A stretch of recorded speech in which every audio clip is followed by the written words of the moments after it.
माधुरीज किचनमध्ये तुमचं मनापासून स्वागत आहे। मी आज तुम्हाला छानसा सुका झुणका करून दाखवणार आहे। अगदी घाईच्या वेळेला तुम्ही पटकन करू शकता। क्विक अँड इझी रेसिपी आहे। चला रेसिपीला सुरुवात करूया। झुणका बनवण्यासाठी इथे मी 3 मोठे कांदे बारीक चिरून घेतलेत, 1 वाटी बेसन घेतले, मिरच्या घेतल्यात, कढीपत्ता, कोथिंबीर, जिरं, मोहरी फोडणीसाठी, हिंग, हळद घालणार आहे।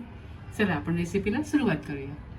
इथे लोखंडी तव्यामध्ये मी 3 मोठे चमचे तेल घेतले। तेलावर आपण मोहरी घालूया,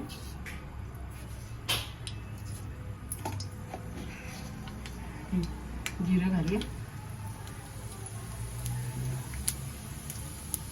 मिरची आणि कढीपत्ता घालूया, हिंग घालूया,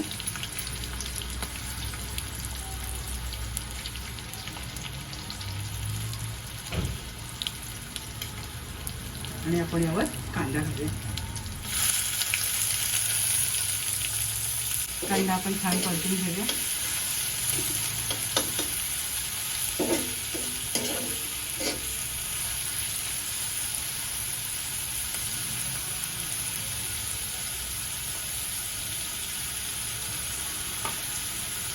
आलं लसूणची पेस्ट घालूया, त्याचा कच्चेपणा दूर होईपर्यंत आपण छान परतून घेऊया। ते कांदा गुलाबीसर होत आला, आपण यावर लाल तिखट घालूया। लाल तिखट तुम्ही आवडीप्रमाणे कमी जास्त करू शकता। हळद घालूया, मीठ घालूया आणि छान परतून घेऊया। सारं छान परतून झालंय, आता आपण यावर बेसन घालूया आणि परतून घेऊया। इथे बेसन कांदा छान परतून झालाय, आता आपण पाण्याचा हपका मारूया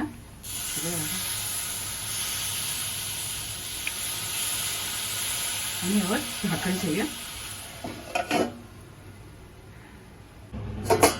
आपण पुन्हा एकदा बेसन परतून घेऊया।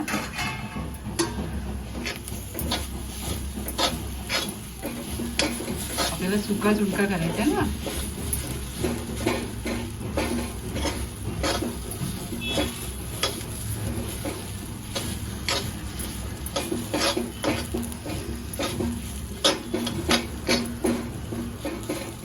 पुन्हा थोडं पाण्याचा फुटका मारूया म्हणजे बेसन छान शिजलं जाईल।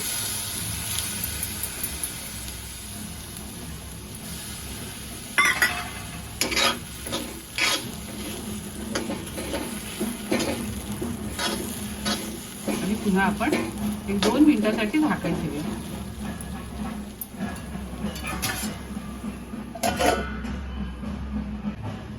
झाकण काढून बघूया,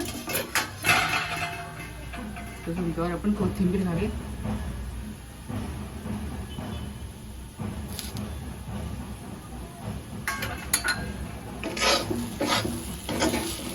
पुन्हा आपण मिनिटभरासाठी परतून घेऊया।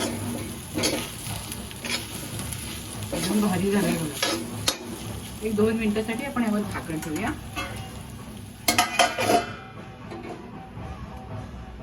आपला झुणका बघा परतून झालाय, सर्विंगसाठी एकदम रेडी आहे। मस्त झालाय। झुणका करताना नेहमी तुम्ही ह्याचं लोखंडाची तवा वापरा किंवा नॉनस्टिक वापरा, म्हणजे खाली लागत नाही। आता मी तुम्हाला सर्व करून दाखवते।